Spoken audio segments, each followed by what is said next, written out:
Hello everyone, I'm Angelo, here in Los Angeles.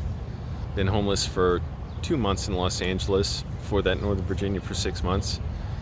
By the way, my hair feels whatever today.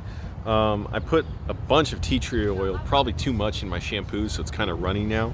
But I read to do that to get rid of dandruff, because I use Dollar Tree shampoo or dollar store shampoo for dandruff shampoo, and I don't know, it doesn't work that great, but now it seems to. I got up at 4 a.m. today because we had a 6 a.m. call time. Oh my goodness. And I knew I could do it, and I did, and I showed up on time. It's weird how that works. If I think I can sleep in a little bit, I'll try and sleep in even later. But if I know I have to be somewhere at 6, I'll get up way early, because I'm like, either way I'll be miserable. It's not going to make a difference. If I have to be somewhere at 10, I'm like, well, maybe I can, get an extra hour of sleep. But I was out yesterday, and I was pretty tired, because I've been trying to get up at 6 every day to get a lot done, and that's good. Can't believe how long I've been up today. It was actually kind of disturbing being up at 4 a.m. and I went to the gym, because I'm like, I don't like getting up and it's still dark. That is creepy to me. It is disturbing. Like, I want to see the change from when I went to sleep. I don't want it to be the same. So I was already tired yesterday, and then I stayed out late because somebody told me about a show. It was the Woodstock 99. There's a podcast about it, and they did a live show, and it was very funny. It was very cool. So I'm glad I went, but by like 10:45 I was like, I'm exhausted, I gotta go. And then I saw the email. Or wait, no. Yeah, then I saw the email about the call time at 6 a.m. And it was funny because I had to leave to be at this prop making shop to pick up a prop at 9 o'clock when they opened. And it was a little, not that far away, but it was like a distance from the place. And so I emailed the production manager and said, well, should I be there at 6 then, or should I just go straight to the prop shop first? Because either way, if I'm there at 6, I'm going to have to leave at a certain point and go to the prop shop. And I'm doing behind the scenes pictures on the shoot. And she said, well, it's up to you. And I'm like, oh, well, I can't not go at 6. I mean, how would I do that? How could people respect me if I'm like, well, I'll just show up when I want? So I got up at 4, went to the gym. I'm amazed how quickly time goes by. Like, even 15 minutes in my car, I was like, oh, that spent, when I woke up, I'm like, that I spent too long even relaxing in my car. I should have gotten up a full 15 minutes earlier, right at 4, and put my clothes in my gym bag and went and showered and exercised. So I'm bringing all this up, and I fell asleep on set at least once. Because by the afternoon, it was like, I got up and it was like hurting, and I could get through it. That wasn't a big deal. I'm like, I've done enough times. I know why I'm doing it. I knew I was going to do it. It's fine. I slept like 4 or 5 hours. No, like 4 hours or so. I was like, fine. I know I'll do it. I'm not so worried about it. But I get so exhausted after a certain point, and I'm still kind of tired now. And I was thinking about, well, I should talk about how I went through a long period of sleep deprivation. Major sleep deprivation. For 2 years, I got maybe 3 to 4 hours of sleep a night at most.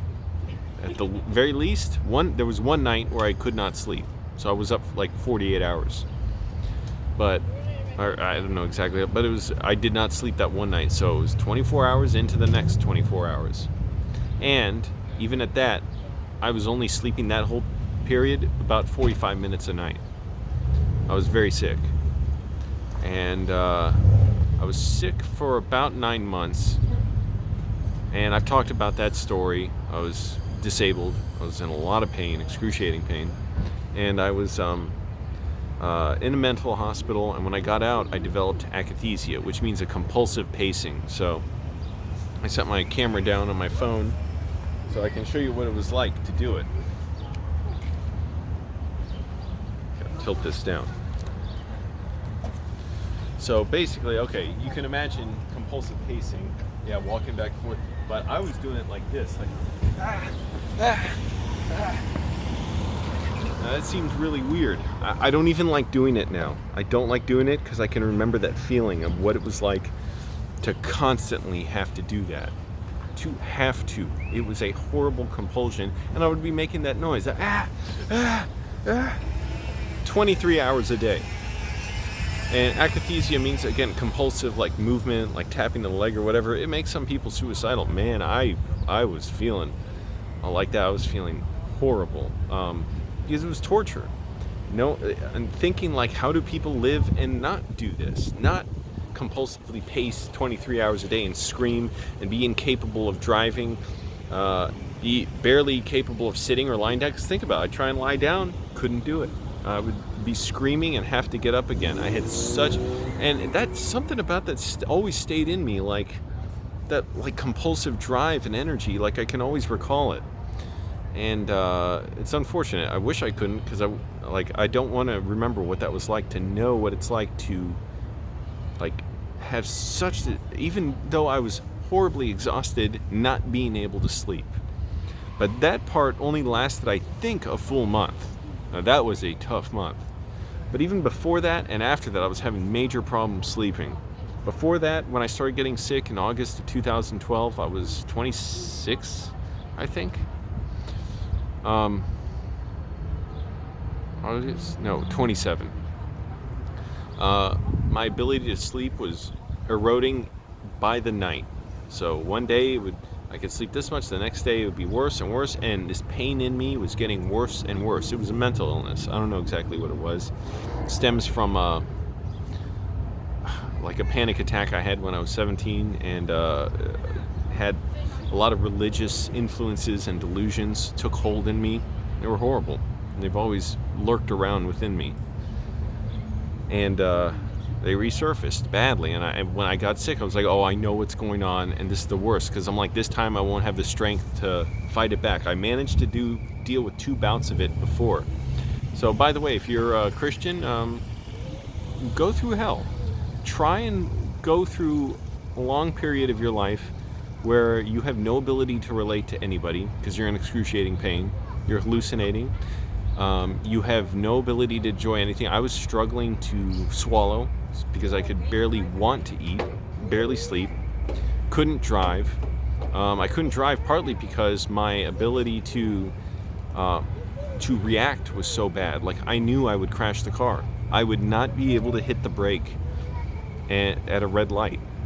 And I realized that driving, like I was like 40 miles from my house, and I had to pull over and call someone to come pick me up and get someone else to drive his car back while he drove me and my car back to my house. Because I just knew, I was like, oh my goodness, this red light, like I got this urge in my foot to let off the brake because I could not process that I have to stop, and I knew I would crash the car. So go through all that, because if God was the biggest, most amazing thing in the universe and supposedly suffered the worst death for you, don't you have to give your life in return? You're not really giving your life. It seems like you're an atheist, actually, or a pagan, or a Satanist, when you live life for yourself and you're like, oh, well, God already took care of it. Oh, other people can suffer like that. Yeah, that's fine. But God made the world for us. Some people live short, agonizing lives. They won't live another day, but God's good because, I found $20 when I was looking for my keys the other day, or my grandma's cancer went in remission. So obviously God favored me. The other, screw them, I got mine. It's just amazing, the hypocrisy in your views. If you really think this is the ultimate answer to everything in the universe, go suffer endlessly, because what could that compare to 1 billion years in eternity, either suffering or in paradise? But it's not even 1 billion years, because that's not even the beginning. It's an eternity. It's not even 100 billion years. So what could one little short span of 70 or 80 years compare to all that? So give up your lives, lay down your lives, follow the Bible, spend not, or save not for tomorrow. Don't the birds in the fields live, and God looks after them, so don't worry about savings. Get rid of your homes, get rid of your mortgages. It's better to be single than to be married. Paul said that in the Bible. So don't be with your spouses. That's living in a mundane world of the pleasures of the flesh. That's Satan's domain. You all should quit that. But you don't, because you're cowards and hypocrites. You refuse to reckon with the reality of the system you teach, but you still like it. It's like, well, yeah, it's horrible, but it's my favorite. I like it. But if you really believed in it, try wanting to live through what I went through. See if you'd want to live where you could not even recognize the people around you that are close to you. There's no emotional resonance when you see them. It passes right through you. You have no desires left. You're in hell. Or, really, that's how some people describe heaven. You have just endlessly, just praising and praising. Try wanting to live through that and go through the rest of your life knowing any pain you're in, it doesn't even compare. It's a trifle compared to eternity. Oh, you won't, huh? You're not willing to? Interesting. So it's really not worth it to you. It's not something you take that seriously. Anyways, so I slept about 45 minutes a night for a month. After my sleep was getting worse and worse. It was horrible. After that, I went through something where it's like, I don't know, it's like my mind could not handle anymore. Finally, it overloaded and tripped a fuse or something. I don't remember the whole timeline of this whole time. Man, it was excruciating. I still had to pace a lot. I could not drive for months, but I stopped the worst part of the compulsive pacing. That was good. Still in it, a lot of pain. I don't even like talking about it. Really, because there's no benefit. When I talk about it, it's like unwrapping it and showing its power to me. It makes it worse. But I also, unfortunately, am a bit of a masochist, and I believe in storytelling, and I like telling stories. And so I think, part of storytelling is putting people in situations that, are dramatic and intense. I remember there was one whole period where I was somehow only able to sleep. By the way, I couldn't even watch TV. It was 9 months I was sick. The only TV I could bear to sort of have on that wasn't excruciating emotionally, because if I tried to engage my emotions to watch something I cared about, that was the worst part for me. I couldn't watch movies. Could not watch movies. It was excruciatingly painful, like a vice closing in on me. Or actually, it reminded me of when I was a projectionist at a movie theater, the platters that we put the films on, the film strip, the sprockets, that stuck into the perforations in the film. It was like a little metal cylinder with little tiny spikes coming out that weren't that sharp. It was like those clenching down on me and rolling into me when I tried to engage my emotions in a movie or a TV show. The only things I could watch, basically the blandest crap possible. Fox News and How I Met Your Mother. Sorry, no offense to anybody at How I Met Your Mother. Fox News, you guys, I do mean it. But it was the only thing I could bear to watch. I couldn't bear to watch anything else. And it was so painful, and I didn't want to see things that also... I couldn't have any emotions. I couldn't grieve over any... I couldn't feel anything. I didn't feel humor. I couldn't laugh. Nothing. So go through that, Christians. That's truly giving up your life. Oh, but you're not willing to... It's not worth it, actually. Oh, we don't take it that seriously. No. It's just something we can use to control people's bodies so they can't get abortions, so we can, tell certain people that their sexuality is wrong. But no. For us, it's great. It works for me. It's my favorite. But there was a period of a couple of weeks or months maybe where I could not get myself to go to sleep before 7 or 8 in the morning. And I would manage to sleep until 3 or 4 in the afternoon. And it was sad to do that, but somehow I was able to sleep doing that. That's until I was able to, this fog gradually cleared and I got my sort of senses back and I started being able to drive short distances. And I realized, okay, I want to work again. My emotions were all out of whack, meaning I could still not feel regular things. I could not see a movie and the emotions would penetrate into me and I could respond and reflect off me so I could feel them. It took a while, and it's still always something I'll struggle with, to be a regular person in a way, to feel normal things. Not to just be this just drugged up like haze, like I feel nothing. Like I'm just numb. Again, Christians, you want to give up your life like the Bible says? Go for it. get on the absolute worst drug trip imaginable. And imagine trying to do that for the rest of your life. Hallucinating horribly, painfully. Because think about it. Oh, even better. You leave the mundanity of this world in order to find some other, more deeper, purer world. That's how you get there. Oh, but you won't do it. Interesting. You could if you wanted to. You just don't want to. I don't get it. I thought all things were possible through God. It's like it's made up. It's like we live in a world where there is no God. And this is a world that looks like a world where people make up one. But so I recovered, but I still couldn't sleep for another year, more than 3 or 4 hours a night. That was torturous too, because on top of, I'm trying to get my life back, trying to get the filmmaking again. I got 2 jobs as a bouncer, very lonely, kicked out of my house, my brother attacked me, just couldn't feel like myself. All that stuff, it didn't matter as much as just being able to feel real emotion, regular emotions, but just couldn't feel them. It was like they say like a deep sea fish or something, or squids, they got that pressure down on them which keeps their bodies composed. If they were to ascend, their bodies disintegrate. That's like how my emotions are when I depersonalize, I guess, or whatever you call it. These feelings around, like Christian delusions, come into me. But for about another year, until I think September 2014, I wasn't able to sleep more than 3 or 4 hours a night. It was hurtful, painful, torturous, because here's the scariest part. I was wondering, will I ever be able to sleep a full night? I was so tired. I started falling asleep standing up, sitting, not totally involuntarily. No, it would, because by the time I was driving home from work at 2 or 3 in the morning from being a bouncer, I would be falling asleep with my eyes open. Like it would go black, everything in front of me, and I knew it was happening, and I was struggling to stay awake.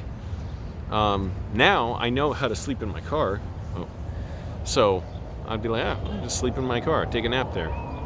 But I didn't trust myself to do that or know how. I wanted to get home.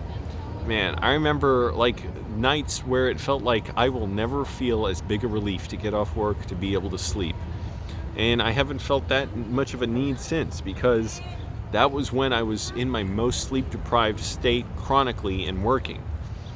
One time, there were double doors at this one bar I worked at, Fairfax, and I nodded off as I was walking through them, and somebody walked through the other side, and it kind of hit me in the head, or just hit my body or something. And I was like, oh, I'm sorry. And I'm feeling a little bit of it now, so that's why I wanted to do this video, talk about what it's like to be sleep deprived. Because today was kind of excruciating in a way. I could power through it, except for when I got tired. But like I wasn't like moping about it or whining like how I might have used to have done that. But also, I'm not at a regular... That's the thing. I was on a film set. I love working on film sets. If I was at one of my regular jobs, like a bouncer, yeah, then it would have been then I would have been miserable. But as it is, no, I wasn't miserable. I was having trouble physically keeping my eyes open. And I don't know if it's because of that or just age or whatever. Ever since that 2-year period, it's a little harder on me to try and stay awake long periods. Now, if I'm engaged in something, it's different. I can keep my energy up. So a lot of times on sets, they're downtime. Now, we were moving pretty quickly, but I'm behind the scenes pictures and videography. So a lot of times there's not much for me to take a picture of. I'm not trying to take 1,000 pictures of just changing the set or lighting setup. Great, I want to get away from this, my hat, from this car. So when I have nothing going on, that's when I would start realizing how tired I was getting, and I would fall asleep in the chair I was in. All right, here we go.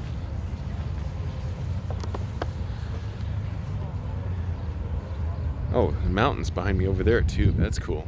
Mountains everywhere around me. So ever since then, I think it's been a little harder on me. I can just fall asleep more easily. I just get tired more easily.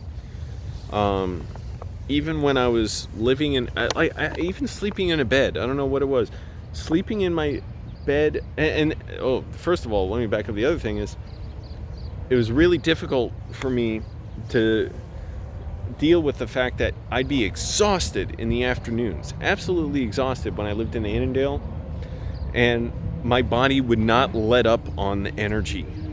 So it was weird because I wanted to sleep desperately, but my body had this compulsive, urgent energy where I couldn't take a nap. I'd be lying there exhausted. Every time I'm like starting to switch off to sleep, it's like more chemicals that keep me awake. Now I gotta adjust my water bottle. It's a big one.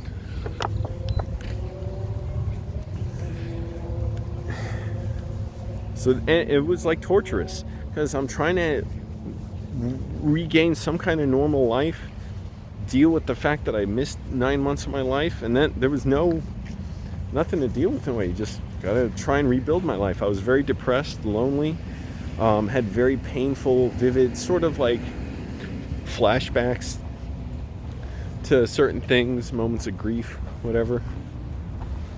Oh, can I set my camera here? See if this works. Oh, here comes the car again. Oh, well, now he drove away, so I can go back to where I was. But very emotionally painful, thinking like, how do I have a normal life again? I was working nights all the time, couldn't really go out, meet people, could barely meet women. I was out all the time, miserable, exhausted, overweight. Look at this clown.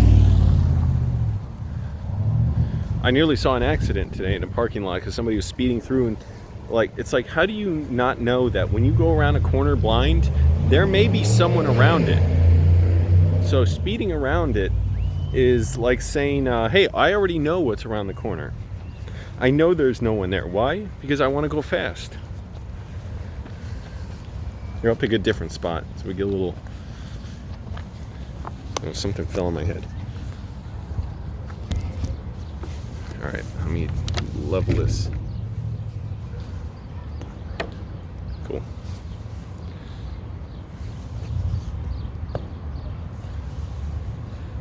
What the hell? Maybe it's just a hat popping in the heat. So it was really depressing because I was like, when am I just going to be able to sleep? Really tough. And just so hurtful. Again, I would have like nightmares about stuff that would hurt me, feelings of loss, horrible. Just trying to process the fact of, what happened to me, and it's like, wow, okay, I didn't think I would be able to live again. Be able to have any kind of life. I thought I would be sick the rest of my life, watch people around me die, be in excruciating pain, have to have someone take care of me all the time. And eventually my body would break down and I would be in more and more pain because of health problems, because I couldn't take care of myself. I'm still trying to lose weight after all that time. I've lost a bunch of weight, gained some back. Right now I've gained a little more than some back. And working out hard, it's just the diet. I know that's my biggest challenge. But it was feeling horrible. And somehow, after a year, sleeping 3 or 4 hours a night, I was able to start sleeping full nights. Oh, I'm so glad. But again, still not quite feeling like myself, trying to regain the person I was, the filmmaker that I was. Meaning, regain the emotions. It's weird. Like, if I were to dwell on these thoughts and focus on them, imagine this, Christians, if you were to think about those religious thoughts, you're like that deep sea creature. Your emotions would just disintegrate, evaporate. You'd lose your sanity, basically. Lose all free will. That's what I was totally feeling. That I was losing all control over how to behave and how to interact with people, and time was destroyed, and it was like a super bad drug trip. It was a horrible, horrible experience. Try it. Because obviously you think, hey, your life is meaningless, nothing compared to this great beyond. So try. Why isn't it worth it to you? Why do you live as if you're an atheist, a Satanist, using social media, watching TV, driving a car, wearing modern clothes? Why? The Bible doesn't say that stuff. That was your decision. So, anyways, I think about September 2014, I was able to start sleeping full nights again. Not always. It was always a challenge, because also, I think maybe the 1-inch pad, it was like this big, that I slept on the floor in Annandale for a year at least. It was really comfortable, but it was also just hard to sleep on, or my rest wasn't great. So I could sleep 9-10 hours and still be tired later on. But then again, that could also be because for 2 years, I was sleep deprived. And always, ever since then, first of all, I was always a light sleeper. Any weird noise, sound, whatever, I wake up. It sucks. Any weird sensation, I wake up. Or I have nightmares relating to it, like someone's strangulating me. Even sleeping in my full-size bed in Arlington, I was never that comfortable. I always felt like I wanted to sink deeper into it or something. I don't know what it was. I was never fully comfortable in it. I am so much more comfortable sleeping in my car. I don't know what it is, but I'm much more comfortable sleeping in it. So always when I was lying in bed, I wanted to be more comfortable when I woke up and, sleep longer. And even if I slept a full night, I'd be tired again by the afternoon. I don't know what exactly that is. Hey, maybe I'm just a sleepy person, because I always slept 10 hours a night. And even as a kid, I hated going to sleep because it always took me like at least an hour to fall asleep. Always. I would be lying there and just know I have like an hour to think. Or 2 hours to think. And when I finally started going to bed later, I was horribly sleep deprived again. So for my freshman year in high school, I was just every night going to bed by midnight, and it felt horrible. Every day I was miserable. I felt that grainy feeling under my eyes. I don't feel that anymore when I'm tired. That was the worst part. That's what I had to complain about. Why don't I feel that now? Thank goodness. That was the worst part of being tired as a kid. It's that dirty feeling like I just want to shower and sleep. After that, my sleep pattern started getting better. But it was just surprising me. Then again, I have been a little sleep deprived lately, but the fact that I slept 4 hours or so last night, and I could not stay awake by 1 or 2 in the afternoon. Yeah, after lunch. By then, I just had to, I was literally not leaning over somewhere, just this, in a chair. Falling asleep. I didn't fall asleep that great. Anyway, so now it always affects me to where I can get tired a lot easier. And it worries me because I'm like, well, how can I direct movies? Movie directors do not get much sleep. The first movie I worked on when I came out here, the director said he was sleeping like 3 hours a night directing and acting in a feature film he directed. I know that's what it's like. When I've directed stuff, short films, a lot of times I'm up for like 30 hours. And I even did that after I was sick for 9 months. So that's the other thing I was saying, when I don't have something to focus on, because I was on set taking pictures and there wasn't really much happening. If I'm directing, it's kind of different. Or I'm at the computer focusing, I can keep my energy much easier and not feel hungry much more easily. When I'm bored, then those sensations come in like, hey, you could sleep if you want to.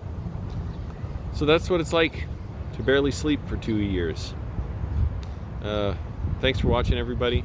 Subscribe. Donate if you can.